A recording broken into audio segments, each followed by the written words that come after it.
Pendant très longtemps, j'ai hésité à acheter un air fryer. Pour être honnête, je pensais que c'était un effet de mode et j'avais de sérieux doutes sur son utilité. D'ailleurs, j'ai déjà parlé de ces doutes sur cette chaîne. Mais récemment, j'ai pu le tester et honnêtement, j'ai été bluffée. Comme l'intérieur est petit et compact, la cuisson nécessite souvent beaucoup moins de temps, ce qui est quand même très pratique au quotidien, mais donc également d'énergie et d'argent investis sur la cuisson. Pour celles et ceux qui n'ont pas de four ou qui aiment cuisiner en petite quantité, je trouve vraiment que le air fryer c'est un super ustensile au quotidien. Je sais que beaucoup d'entre vous ont déjà adopté le air fryer et l'utilisent au quotidien dans leur cuisine. Donc aujourd'hui, j'ai décidé de vous proposer 4 recettes au air fryer. Petite parenthèse dès l'intro pour vous dire que si vous n'avez pas de air fryer, c'est tout à fait des recettes qui peuvent aussi se faire au four. Les recettes que je vous propose sont originales, gourmandes, équilibrées et elles sont toutes sans gluten, sans lactose, sans œufs et donc vegan. Donc si ça t'intéresse, c'est parti!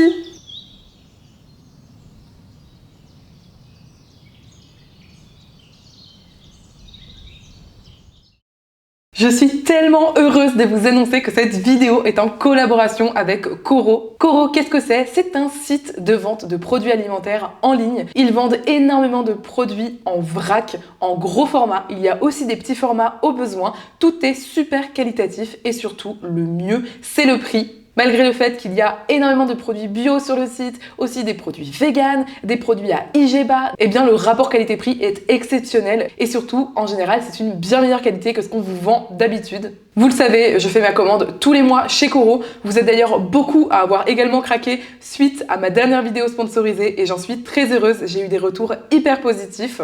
Sur Coro, vous pourrez retrouver beaucoup de produits donc vrac et bruts, par exemple des oléagineux, des farines, des fruits secs, des fruits lyophilisés. On y trouve également des produits transformés, toujours avec des produits hyper qualitatifs. Notamment, moi j'adore y acheter mes sources de protéines végétales. Il y a aussi des jus de fruits, des barres protéinées. Bref, on trouve vraiment son bonheur sur Coro. Je suis trop contente de pouvoir en plus de ça vous donner un code promo à utiliser sur tout le site, quel que soit le montant de votre panier. Vous pouvez utiliser Renard5 pour avoir moins 5% sur votre commande. Pour que vous ayez une idée plus précise de ce qu'on vend sur Coro, je vous propose de vous présenter ma commande du mois. On commence avec ma purée de cacahuètes préférée, elle est à 100% cacahuètes. J'achète beaucoup mes purées d'oléagineux chez Coro parce qu'elles sont hyper économiques et tellement smooth, de tellement bonne qualité. Donc j'ai pris leur pâte de pistache qui est juste excellente. Et également leur tahini, j'en utilise souvent dans mes recettes et vous me demandez comment faire pour avoir un bon tahini qui ne soit pas amer, et bien je vous conseille celui de Coro. Pour ajouter des oméga 3 d'origine végétale dans notre alimentation, mais également pour tout vous dire dans l'alimentation de notre chienne, j'ai acheté cette huile de lin bio et pressée à froid. Leur huile de cuisson est très économique et bio, elle résiste à des hautes températures contrairement à l'huile d'olive. J'avais absolument besoin d'une huile de ce type pour culotter ma poêle que je viens d'acheter, donc ça va être aussi tout un process. Pour nos petits déjeuners, je prends toujours leurs raisins secs parce qu'ils sont incroyablement bons et vous allez voir, ils sont énormes. Pour faire des recettes de crème filante fromagère vegan, j'adore utiliser la fécule de tapioca. Elle était bio, donc franchement, j'ai sauté sur l'occasion. J'ai pris du lait de coco bio, des haricots azuki bio qui sont excellents pour la santé, qu'on adore à la maison et que je ne trouve nulle part ailleurs. Moi j'achète leur paquet de noix de cajou qui sont cassées parce que j'ai pas du tout besoin d'avoir des noix de cajou entières pour ma cuisine et le prix défie encore une fois toute concurrence. Sachez que toutes les noix de cajou qui sont vendues sur le site de Coro sont décortiquées mécaniquement, c'est-à-dire qu'il n'y a pas de problème éthique autour de la décortication manuelle des noix de cajou. Pour les jours où on ne sait pas quoi manger, j'ai pris ce paquet de raviolis au râpé végétal. Ce que j'adore, c'est que sur Coro, il y a également tout plein de produits comme ça qu'on trouve absolument nulle part ailleurs et qui sont très pratiques. Vous le savez, depuis que j'ai découvert sur leur site leur paquet de 4 saucisses de seitan bio. Je les achète par carton carrément, donc dedans il y a 12 paquets de 4 saucisses. Chaque saucisse vous apporte 11,5 g de protéines, ce qui est juste énormissime. Nous on les mange à la fois froides parce qu'on est des véganes hardcore, mais aussi chaudes et franchement elles sont absolument excellentes. Elles sont pas du tout super grasses comme certaines marques de saucisses. Nous on les adore et au moins on en mange 2 par repas et on est sûr d'avoir nos apports en protéines qui sont couverts pour ce repas. Franchement c'est hyper pratique comme produit. J'aime bien prendre des snacks également sur Coro. Donc cette fois-ci on a pris pas mal de biscuits vegan. On a notamment ces biscuits type cookies. On a ceux-là qui sont également type cookies mais cette fois-ci au beurre de cacahuète. Ça promet d'être une dinguerie, on les a jamais goûtés. Mais par contre ceux-là on les a goûtés, ce sont des biscuits fourrés au chocolat, donc c'est full chocolat, on les adore. À partir de 100 € d'achat, vous avez un petit cadeau dans votre commande. Pour nous, c'est cette barre protéinée Teddy qu'on a déjà goûté, qui est très très bonne. Je vous mets le lien vers le site de Coro juste en dessous de la vidéo et je vous rappelle que vous pouvez avoir moins 5% sur votre commande avec mon code RENARD5. N'oubliez pas également que vous pouvez avoir la livraison gratuite à partir d'un certain montant sur le panier. Si je ne me trompe pas, je crois que c'est entre 50 et 60 €. Mais si vous achetez pour moins et que vous souhaitez quand même avoir la livraison gratuite, c'est possible en mettant dans votre panier un produit qui va offrir la livraison sur tout votre panier. Et ces produits-là, vous les trouvez dans l'onglet nouveautés du site. Pour notre première recette, je me suis inspirée des boulettes turques qu'on appelle les köfte. C'est des boulettes qui normalement sont à base de viande, mais nous on va les faire à base d'une superbe protéine végétale. J'ai nommé le tofu. Je prends donc un bloc de tofu. Alors le mien c'est un tofu semi-ferme que j'achète au rayon frais dans mon magasin asiatique, mais il y a également ce type de tofu en magasin bio et ils sont excellents aussi. L'objectif c'est vraiment de prendre un tofu que vous achetez au rayon frais parce que c'est meilleur. À noter que le tofu est une excellente source de protéines puisque les protéines contenues dans le tofu sont complètes. On a donc la chaîne complète d'acides aminés directement dans un seul ingrédient. En plus de ça, le tofu contient également d'autres vitamines comme des oméga 3 ou du fer. Ensuite, on va préparer d'autres ingrédients qu'on va mettre dans les köfte. Tout d'abord, 2 oignons nouveaux que je vais hacher assez finement. J'enlève les radicelles et je hache. Il y a souvent un peu de terre dans la partie verte de l'oignon ciboule, mais je trouve que c'est super difficile à nettoyer lorsque l'oignon est entier. Donc moi ce que je fais, c'est un peu comme avec les poireaux, c'est que je les coupe comme ça et ensuite je les passe dans l'eau, j'enlève bien toute la terre et comme ça je peux l'utiliser facilement. Je l'ajoute à mon tofu, je hache également du persil, je l'ajoute. J'ai acheté de la superbe menthe, alors je vais me faire un plaisir de l'utiliser. Je sais pas si vous utilisez les tiges de la menthe, mais moi personnellement je ne les utilise pas et j'ai pas trop d'utilité pour. Donc si vous avez une recette zéro déchet, n'hésitez pas à la partager en commentaire. Ça sent super bon. Pour hacher les herbes fraîches, moi ce que j'aime bien faire, c'est hop, de faire un petit paquet en fait avec mes herbes. Et comme ça elles sont bien contenues et ensuite avec mon couteau, je vais pouvoir couper bien finement et très facilement sans que ça s'éparpille partout sur la planche. On commence à avoir plein de verre dans ce saladier, c'est magnifique. Dans la recette traditionnelle, on met une sorte de pâte qui est faite à base de poivron rouge, mais je n'en ai pas, donc je vais utiliser du concentré de tomate. Je vais également mettre une demi-cuillère de pâte de piment. Je mets aussi du cumin moulu, un petit peu de paprika. Évidemment, j'oublie pas de saler. Et comme on veut que nos köfte tiennent en place, je vais mettre de la farine. Donc moi je vais utiliser mon mélange de farine sans gluten maison. Je vous ai déjà proposé la recette sur Shorts ou sur Instagram. Je complète avec de la farine de pois chiche que j'achète chez Coro. Et là l'objectif, avec des mains bien propres, ça va être de mélanger tout ça et de réussir en fait à former une pâte qui s'amalgame, qui se tient, pour pouvoir former ensuite nos boulettes. Voilà, là on a une pâte qui se tient vraiment très très bien. Ok, j'ai sorti mon compartiment à air fryer. Donc vous voyez, le mien, il ressemble à ça. J'ai un air fryer qui a 2 compartiments. Et là, comme les köfte peuvent être un petit peu peut-être fragiles, je vais utiliser dans le fond un papier sulfurisé, mais c'est pas obligatoire. Vous pouvez le voir à la forme très très aléatoire. C'était une chute de papier sulfurisé que je garde justement pour ce genre d'occasion. Et je vais maintenant former mes köfte. Ce que je fais, c'est que je serre comme ça. Ça se tient vraiment très très bien. Et je vais pouvoir le mettre, hop, dans mon air fryer. J'utilise l'huile de cuisson que je vous ai montré en début de vidéo pour badigeonner mes köfte avec un petit pinceau. Si vous avez, vous savez, un petit pchit à huile, ça peut être assez utile. Pour ce qui est de la cuisson, je vais utiliser Air Fry. Donc lui, il me propose 200 degrés, je vais baisser un petit peu à 190. Et en termes de temps, il me propose 20 minutes. Moi, je vais plutôt mettre 10 minutes.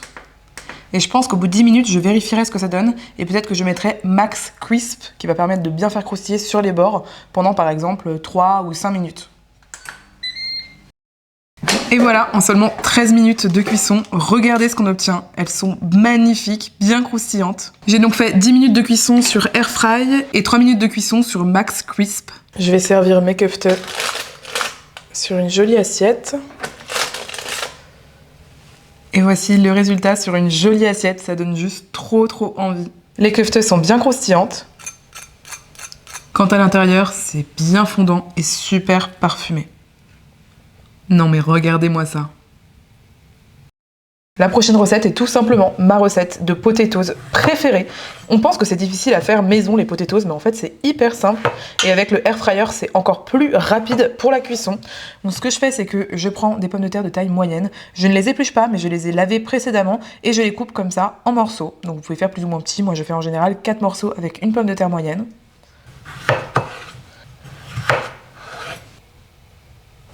J'utilise également du citron confit.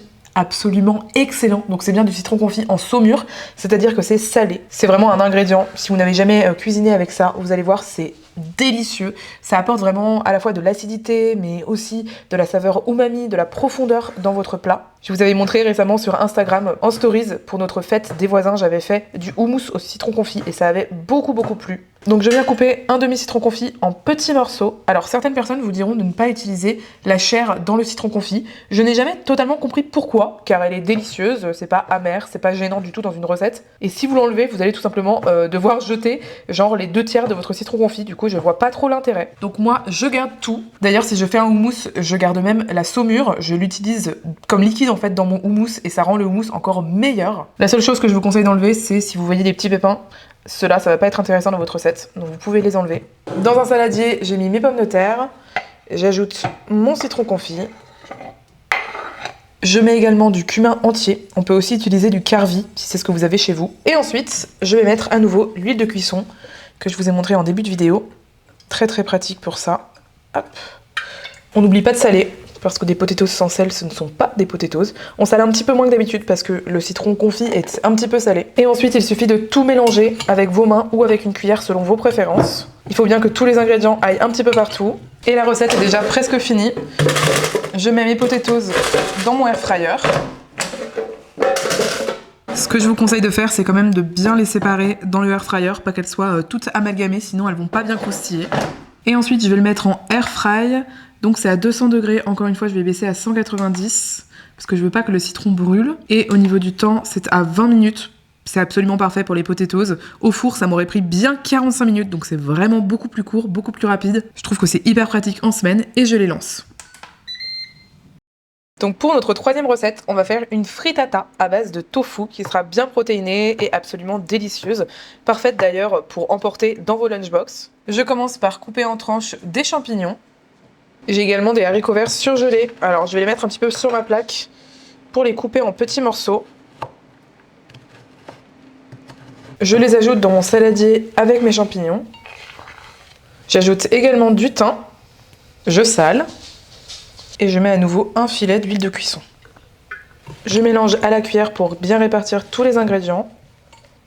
Je vais à nouveau avoir besoin du air fryer et ça tombe bien parce que nos potatoes sont cuites.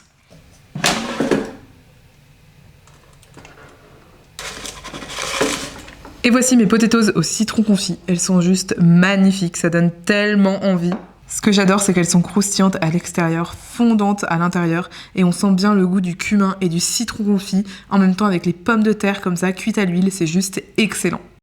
Pour notre recette de frittata, ce qu'on va faire, c'est qu'on va mettre les légumes dans le air fryer, et on va faire une pré-cuisson avant de les mettre dans notre frittata vegan. Donc là, je vais choisir roast. Ça me le met à 190 pour... Combien de temps? Pour 15 minutes. Moi, je vais plutôt le mettre 10 minutes, ce sera amplement suffisant. Pendant que ça cuit, on va s'occuper de notre appareil à frittata. Pour ça, on va utiliser du tofu et je vais mixer le tofu avec une partie du liquide qu'il y a à l'intérieur. C'est un petit peu comme le liquide qu'on peut retrouver au-dessus de certains yaourts. C'est très riche en calcium, donc c'est intéressant de l'utiliser. On pourrait aussi à la place utiliser du lait végétal, mais personnellement, je préfère utiliser ce produit que je jetterais sinon. Donc je mesure 120 ml de ce liquide. Alors je me suis trompée, c'est pas 120 ml mais bien 250 ml puisque je vais plus que doubler les proportions. Donc pour le coup je complète avec de l'eau parce que j'ai utilisé tout le liquide qu'il y avait dans mon tofu. Et maintenant j'ajoute mon tofu en morceaux. C'est facultatif mais moi j'aime bien la couleur, donc je vais ajouter une pincée de curcuma. Et également un petit peu d'herbe de Provence pour renforcer le goût du thym tout à l'heure. Du poivre pour activer le curcuma. Sans oublier une pincée de sel. Et à l'aide de mon mixeur plongeant, je vais mixer tout ça. Je vais faire attention parce que c'est assez rempli.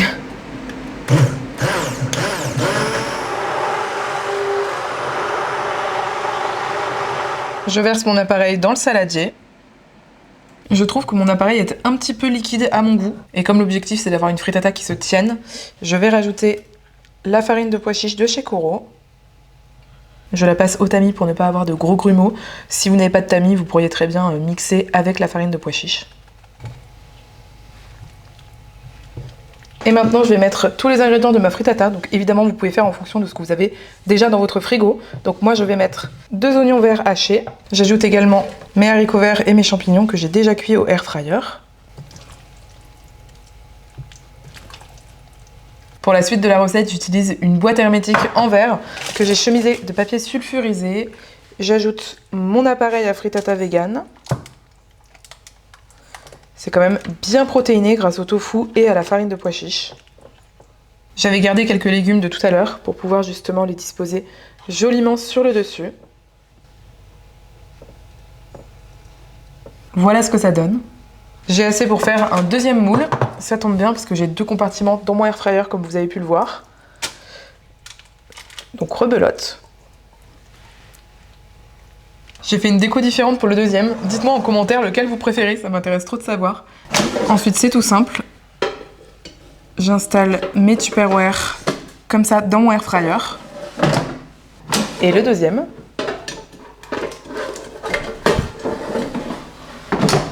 Et ensuite, je pense que je vais mettre en bake. À mon avis, c'est le plus logique. Donc, ils disent 160 degrés, mais moi, je vais mettre 180. Et le temps, ils disent 15 minutes. 15 minutes, ça me paraît vraiment pas mal. Donc, on va commencer par 15 minutes. C'est parti. Ça y est, les frittatas sont prêtes. Regardez comme elles sont trop belles. Elles sont bien fermes et absolument magnifiques. J'aime trop les petits dessins que j'ai fait sur le dessus. Je vous propose qu'on démoule une frittata pour que vous voyez à quel point elle se tient bien. Je vais couper une part. En fait, au final, je trouve que ça fait plus comme une quiche sans pâte que comme une frittata. Hop là.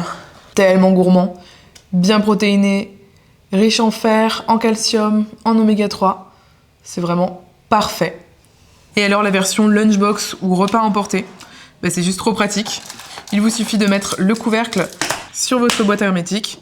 Et voilà, vous pouvez, alors bien sûr le temps que c'est chaud, vous laissez refroidir comme ça, mais vous pouvez emmener le Tupperware au travail. Et vous pourrez le manger ou froid, parce que ça se mange extrêmement bien froid. Ou si vous souhaitez le réchauffer, bah vous pourrez le réchauffer sans le couvercle. Mais moi, en attendant, je vais garder ça au réfrigérateur. Et Erwan pourra l'emmener au travail dès demain. Pour la 4e et dernière recette, je mets de la courge ou de la purée de courge dans une casserole sur feu moyen. Donc là, j'ai juste fait rôtir une courge butternut au four et j'en ai récupéré 240 grammes. Ensuite, je mets des épices. Donc pour moi, ce sera du 4 épices parce que c'est ce que je préfère. Ainsi que de la fécule. Et c'est facultatif, mais je vais mettre un petit peu de sucre. Pas beaucoup, l'équivalent d'une cuillerée à soupe. Et comme de mon côté, je n'ai pas de la purée de courge toute faite, je viens écraser ma butternut avec ma spatule. Alors il faut savoir qu'on peut acheter de la purée de courge directement toute faite, 100% courge, sur le site de Coro. Donc c'est pratique à savoir si vous n'avez pas le temps avant de faire votre purée de courge maison. Je vous mettrai le lien en description. Je laisse cuire sur feu moyen tout en mélangeant régulièrement jusqu'à obtenir une pâte qui est plus épaisse. Ça prend quelques minutes seulement. Là, on voit que le mélange a bien épaissi. Donc l'objectif maintenant, ça va être de le laisser refroidir. Je ne sais pas si je vous ai dit du coup, mais on va faire des mochis fourrés à la citrouille avec du sésame à l'extérieur. Ça va juste être excellent. C'est vraiment un dessert génial à faire au air fryer. Donc je vais mettre dans mon saladier 150 g de farine de riz gluant. Comme d'habitude, toutes les recettes seront en description sous la vidéo. J'ajoute également du sucre en poudre. Je mélange les poudres au fouet et j'ajoute petit à petit 120 ml d'eau tiède. Je mélange. Lorsque ça devient trop difficile à mélanger au fouet, je mélange à la main avec un gant. Et le but, ça va être de mélanger jusqu'à obtenir une belle pâte qui n'est pas collante. Il faut obtenir cette texture, donc c'est ni trop sec, ni trop humide. Si c'est trop sec, vous pouvez rajouter quelques gouttes d'eau, vous mélangez à nouveau. Et si c'est trop humide, vous pouvez ajouter un voile de farine de riz gluant. On va se servir de cette pâte pour faire nos mochis. Donc j'ai pesé ma pâte, elle fait 335 grammes. Comme il nous faut 6 mochis, on va faire 6 boules de taille égale qui devront peser à peu près 55 grammes. Donc pour ça, j'utilise mon petit ustensile. On va diviser en 2 et ensuite chacun va être divisé en 3. Et ensuite, je pèse chacun de mes petits morceaux. 57 grammes, 56 grammes. Ah, 64, celui-là est un peu plus gros. Et 44, hop, et ensuite j'égalise. L'objectif ensuite, ça va être de faire un disque. On va écraser sur environ 5 mm d'épaisseur. L'idéal, c'est d'écraser un peu plus les bords, qu'ils soient un peu plus fins que le centre. Puisque vous allez voir tout à l'heure, quand on va refermer le mochi, eh bien, les bords ils vont se refermer ensemble et du coup ça va faire plus d'épaisseur. Donc là on est bon. Au centre de chaque mochi, je vais mettre une boule de purée de courge. Et ensuite l'objectif, ça va être de refermer tout simplement le mochi sur le dessus. Hop, attention parce que la pâte peut être un petit peu cassante. Voilà. On soude bien les bords en dessous. En dessous, ça donne ça. Et au-dessus, ça donne ça. Je vais faire pareil pour tous les autres mochis.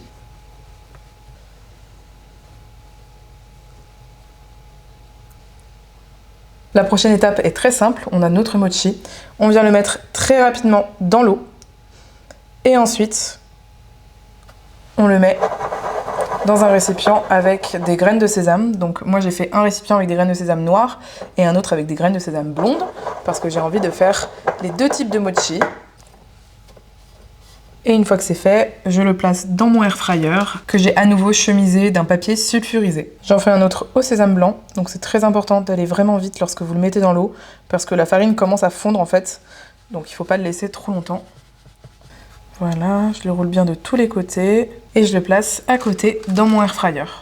J'avais trop envie de tester un avec deux couleurs. Regardez comme il est trop beau. Non mais franchement, je suis très fière de moi et pourtant ce n'est pas encore cuit. Donc j'enfourne mes mochis. Donc pour la cuisson, on va mettre à 90 degrés pendant 7 minutes. Mais pour ça, je pense qu'il faut que je mette Dehydrate. Parce que, voilà, c'est ça. C'est le seul, en fait, qui me permet de mettre seulement 90 degrés, ce qui est quand même très peu. Donc écoutez, vous faites comme vous voulez avec votre air fryer à la maison. Je lance donc pour 7 minutes. À mi-cuisson, donc au bout d'environ 7 minutes, je vais retourner mes mochis. Et je remets pour 7 minutes supplémentaires. Ça fait 14 minutes, donc je vais changer la cuisson. Je le rallume, match. Je vais mettre en air fry cette fois-ci. Et là, on va aller à 180 degrés pendant seulement 5 minutes. Les mochis sont cuits. Regardez-moi ça comme ils sont beaux.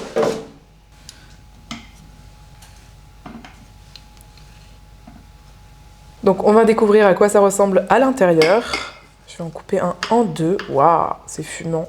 Bon, on voit bien qu'il y a une grosse boule à l'endroit où je refermais le mochi, c'est ce que je vous expliquais. Voilà, je ne suis pas une professionnelle du mochi. Mais en tous les cas, ça a l'air quand même super bon. Si c'est pas trop chaud, je vous propose qu'on goûte ensemble. Franchement, c'est super bon. C'est bien moelleux et gluant à l'intérieur, bien chaud. Et à l'extérieur, c'est l'inverse, c'est croustillant avec les graines de sésame qui sont bien grillées. C'est hyper bon. J'ai été assez choquée quand j'ai vu ce chiffre dans mes stats, mais il y a plus de 50% de personnes qui regardent régulièrement mes vidéos et qui ne sont pas abonnées à ma chaîne. Du coup, si c'est ton cas et que mon travail te plaît, n'hésite surtout pas à t'abonner en cliquant sur le petit bouton juste en dessous de la vidéo. Dans tous les cas, n'hésitez pas à me laisser un commentaire pour me dire quelle est la ou les recettes que vous verriez le plus faire parmi celles que j'ai proposées aujourd'hui. Si vous aussi, vous avez des recettes fétiches que vous faites tout le temps à votre air fryer qui sont pratiques, rapides, délicieuses, n'hésitez pas à les partager avec les autres membres de la communauté en commentaire. On se fera un plaisir de lire vos réponses. À chaque fois que vous échangez plein de tips, d'astuces, de recettes en commentaire et franchement c'est un plaisir de vous voir interagir et partager de cette façon. N'oubliez pas que si cette vidéo vous a plu, il y en a des centaines d'autres sur ma chaîne à découvrir avec tout plein de recettes comme celle-ci. Moi j'ai super hâte de vous retrouver tout de suite sur une autre vidéo de la chaîne et d'ici là je vous dis à très vite.